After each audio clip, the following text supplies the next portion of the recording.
د جناب صحابه کرام رضوان الله تعالی علیہم اجمعین د کامیابی سبب سو نیو وجداوا چې الله پاک جل جلاله او فرمایل فثبتو چې یو کار شروع کئ ناغه کې ثابت قدم اوسئ او دویم دا چې کله میدان جنگ کې وای نو د الله پاک جل جلاله مبارک نوم ډیر یادوي الله جل شانه مبارک نوم ډیر یادوي او دریم د الله پاک جل جلاله او دغه د مهربان رسول صلی الله علیه وسلم مبارک تابعداری کوي او سلورم دا چې ګوره خپلو کې جګړې ونه کوي خپل جماعت کې به جګړې نه کوي کلی دبدبه مو به ختم شي رعب مو به ختم شي او صبر کوي کله چې تکلیف او ازمایش راشي نیو امتحان راشي نو پاغه باندې صبر کوي الله پاک جل جلاله د صابرانو خلقو ملګری ده او تکبر نه کوي ګوره باندې سړی وی کنه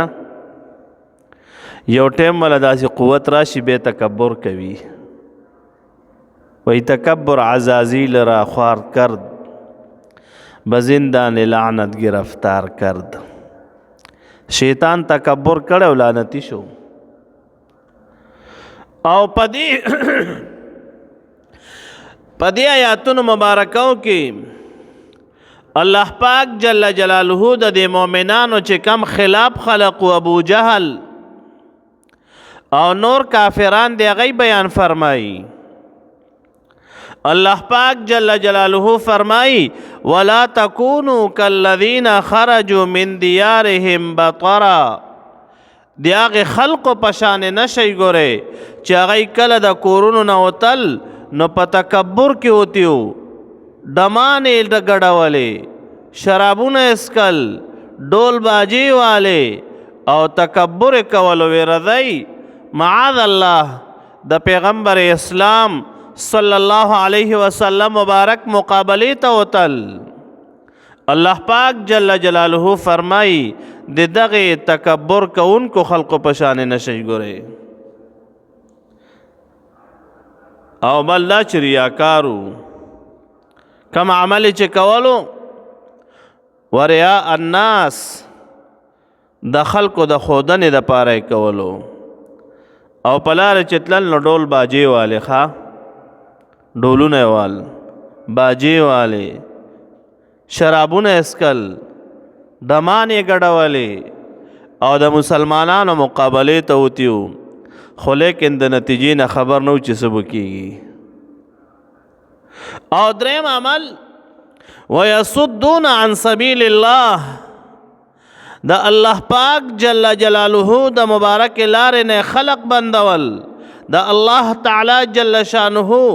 د لارې خلقو ته رکاوټ جوړیدل نو تاسو بیا وکتل کنه مخکې واقعیت رشوا چې میدان بدر کې جناب نبی کریم صلی الله علیه وسلم مبارک سره چخپی ابلخپی او سرتور سر مبارک اشخاصو اغا خلق چې ورته میدان تشول نو به کافرانو چا منډه والے او یای مردار کل او یای تناونی ول او نور بیلار نموندل چې اوس چرته لړ شو د صابرانو خلقو سره الله پاک جل جلاله د ګوره صبر بهترین شی ده او دغه حالت کې دی له یو سړی راغوخه شیطان والا راغو خود سراقه ابن مالک په شکل کې دی دارالندوه کې ناسو کنه د جناب نبی کریم صلی الله علیه وسلم مبارک په مخالفت کې کافران را جمع شویو او دا واقعه مخکې تیره ده چې دا پیغمبر پاک صلی الله علیه وسلم مبارک زمونږ نه مدینه منورې ته لاړو او راځي چې لاړ شو او نورم الیاذ بالله د مسلمانانو بیخکنی وکړو. دارالندوه کې دا رجم و نو شیطان ولا راغوخه شیطان پیری وي ښه او پیرینو له خدای پاک جل شانه دا قوت ورکړی دا یتشکل باشکال مختلفه ځان نه چې څنګه سیز جوړوي بس دا قوت ولا الله پاک جل جلاله ورکړی دا. کوئی ځان نه انسان جوړوي، کوئی ځان نه مار جوړوي، کوئی ځان نه خر جوړوي، دا ولا قوت خدای پاک جل شانه ورکړی دا. نو شیطان راغو او د سراقه ابن مالک په شکل کې سراقه ابن مالک دا قبیله بنو بکر چې په عربو کې دا د قبایلو یو مشهور جنگجو سړی و او د شاخونه تر لرې لرې پورې لاړو او دا د قبیلې سردارو او د مکې مکرمې والا یعنی مشرکان چې کوم مشرکانو ته به دمکیانې ورکولې چې سم شی ګورې ای سره به جګړې کولې هغه ته به دمکیانې ورکولې. نو مکې مشرکان هغه ډېر پریشان شو کو چرې مونږ ټول لاړ شو جنگ لا نو اسې نه چې داسې ونشي چې سراقه زمونږ په بچو باندې زمونږ په زنانه او ښځو باندې عملونه کې هغه رانه وانلي. دا غم شو سره په دغه موقع باندې شیطان ولا راغو د سراقه ابن مالک په شکل کې او سو وایي ورته ګوره داسې لعین وخه ورته وایي د مشرکانو ته چې راځئ مونږ او تاسو خو به جګړې کېږي او کوو به شروع دي خو لیکن بل طرف ته جناب نبی کریم صلی الله علیه وسلم مبارک ته وی راځئ چې د سره دواړه علیاذ بالله مقابله وکړو. دواړه ورته یو شوې نو په دې باندې وغولولو او مشرکان دا ورته وی وګوره خلکو مشرکانو خبروخه دا ګوره وی جناب نبی کریم صلی الله علیه وسلم مبارک ګوره ډېر دانا شخصیت تا ګوره ډېر هوښیار شخصیت تا او ډېر عاقل شخصیت تا بیا سنا چې مونږ په مدینه منوره حمله وکړو په مسلمانانو باندې او د هغې د بیبیانو د هغې د بچو ختمولو دپاره خو اسې نه چې هغې ګوره محمد صلی الله علیه وسلم په یهودو باندې حمله وکړي. خیبر کې حمله کړې وه که نه خیبر کې یهود پاتې کېدل نو داسې چلو کوي چې هغې لسې انتظام اولو کوي د خپلو بچو په باره کې. په دې کې دا سراقه راغو او ورته وایي وی راځئ زه په تاسو حمله نه کومه. سراقه نه و شیطان خو د سراقه په شکل کې راغلی و. وی راځئ چې محمد عربي صلی الله علیه وسلم ته ټول یو شو او راځئ چې جګړه ورسره وکړو. کله چې سراقه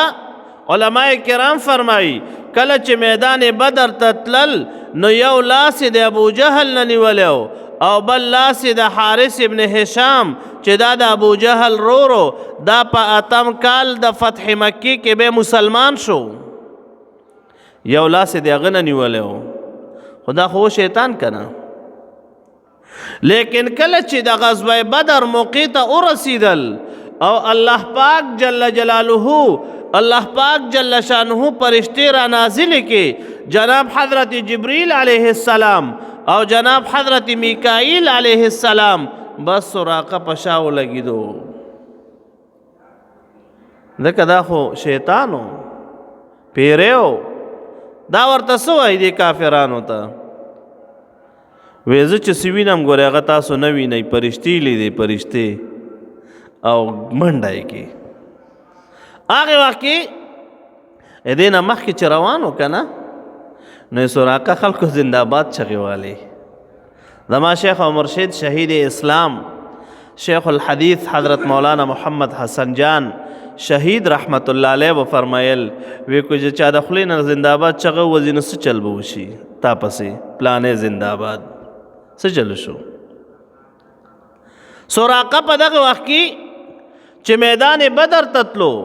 نو کافرانو زنده‌باد چغې والې، لیکن کله چې پرښتې ولیدې او بیا منډه کې بیا ورته یې لکه دا سراقه رمنې کوي، سراقه رمنې کوي، سراقه دوړ ولګولو منډې والې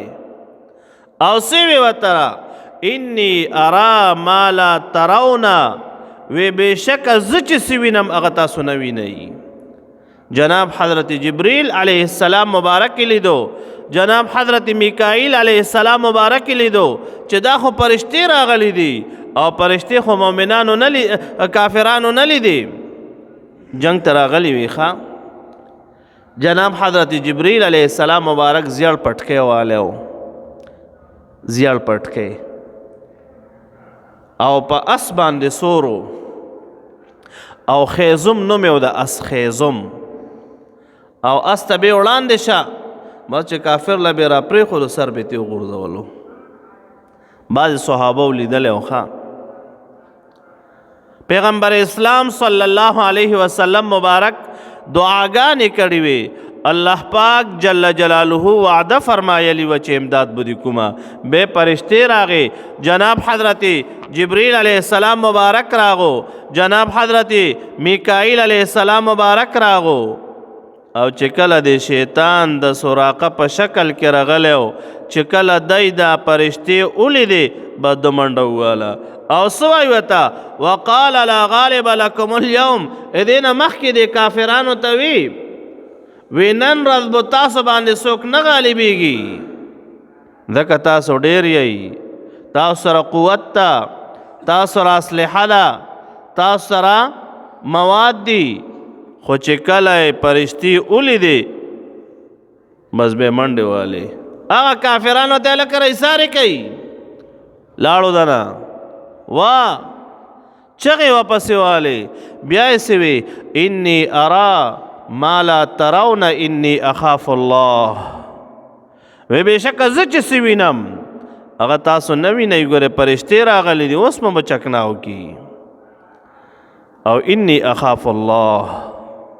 وی زه د الله پاک جل جلاله نه یریږم. ولی والله شدید العقاب، الله پاک جل جلاله د سخت عذاب والا ده. ګورې ډېر لوی عذاب یې درونو، خدای پاک جل شانه دې موږ ټول د خپل عذاب نه وساتي. نو کله چې سراقه دا خبرې کولې الله پاک جل جلاله پرښتې راواستولې، بس چې ده ولیدې بس منډه یې کړه. خدای پاک جل شانه او فرمایل والله شدید العقاب، الله پاک جل جلاله د سخت عذاب والا ده. ګورې شیطان هم د عذاب نه ډارېدو. ښه یو ځل یو عالم د هغه نه چا تپوس وکړو،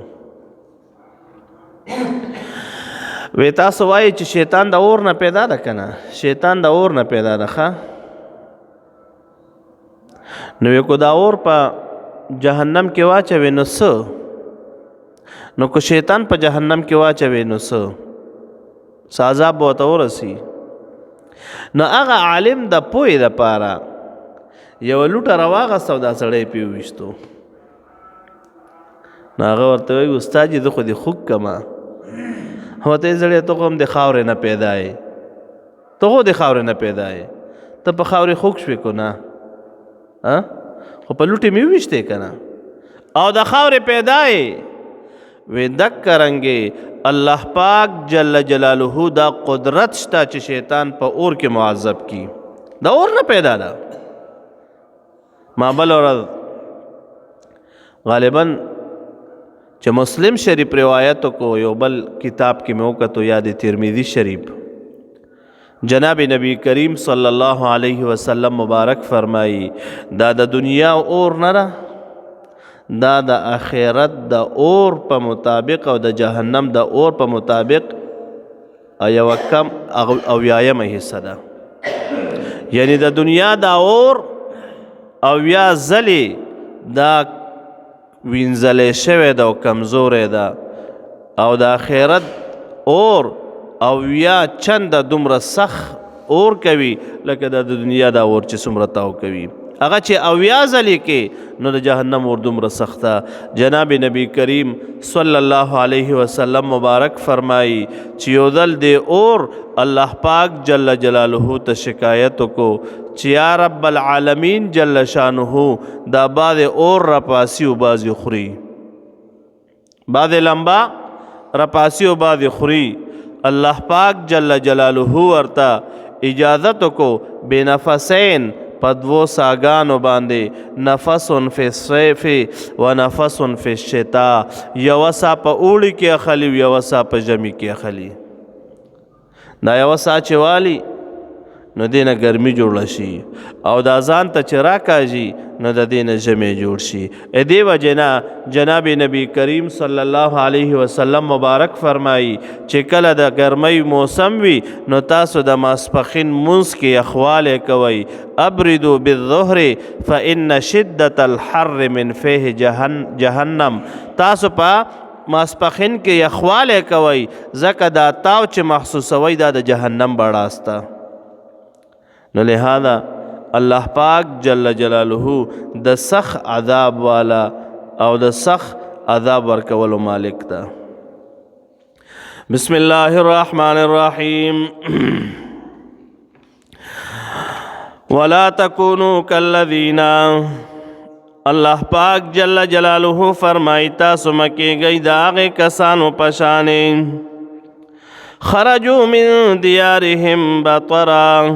چې وتیو هغوی د کورونو نه بطرن د تکبر په حالت کې تکبر کولو چې کله میدان بدر ته تلل. باید سړي سره دولت راشي بیا په هغې تکبر کوي، ډمانې ګډوي، نشې کوي، تماشې کوي، ټوپکې اخلي، ډزې کوي، ناروا کوي. وریا الناس، الله پاک جل جلاله فرمائی او بل د خودنی د خلقو د پارا ویصدون عن سبیل الله، او دیمن کول خلق د لارې د الله پاک جل جلاله نا د الله تعالی جل جلاله مبارک د لارې نه خلق من کول. والله الله پاک جل جلاله چې دی بما پاغس باندې یعملون چې دی کوي محیط احاطه کوونکی ده. څوک تینا ګورې تښتېدلی نشي کو پټ کارو کیو، څوک تینا تښتېدلی نشي کو ښکاره کارو کیو، څوک تینا تښتېدلی نشي کو ځان له کارو کی، څوک تینا تښتېدلی نشي کو اجتماعي کارو کی. یو حالت کې هم د الله پاک جل جلاله نه تېښته نشته. وَإِذْ زَيَّنَ لَهُمُ الشَّيْطَانُ، او کم وقت چې خیسته کړو دوی ته شیطان اعمالهم اعمال د دوی، وقال او اویلی ورته شیطان لا غالب لکم اليوم من الناس، چې نشته تاسو د پاره نن ورځ من الناس د خلقنا، نشته په تاسو باندې نن ورځ غالب څوک من الناس د خلقنا، نن در باندې څوک نشي غالبی دی ځکه تاسو دومره دبدبه ده. وانی جار لکم، او بېشک زم ملګری او مددګار یم استاسو. فلما تراءت الفئتان، پس هر کله چې ملاو شو مخامخ شو دا دو جماعتونه، یو د مؤمنانو جماعت د جناب نبی کریم صلی الله علیه وسلم مبارک جماعت، بل طرف تر کافرانو د ابو جہل جماعت. مقام بدر کې نکس علی عقبیه، نو واپس شو د په خپلو پوندو باندې، یعنی الٹا شو او دوڑ ولګولو باغا منډې والے. وقال او وی انی بریء منکم بشکا چیز بیزار مدتا سنام. انی ارا بشک وینم از ما اغس لا ترون چې تاسو نه وینئ چې هغه پرشتي دي. انی اخاف الله بشک زه یریږم د الله پاک جل جلاله نا. والله الله پاک جل جلاله چې دی شدید العقاب اغا د سخت عذاب والا دی. یعنی سخت عذاب الله پاک جل جلاله ورکوي. ابو جہل په مقام بدر کې سخت عذاب ورکو او سے سکل سے او تختیدل سے قیدیان شول. صدق الله مولانا العظیم.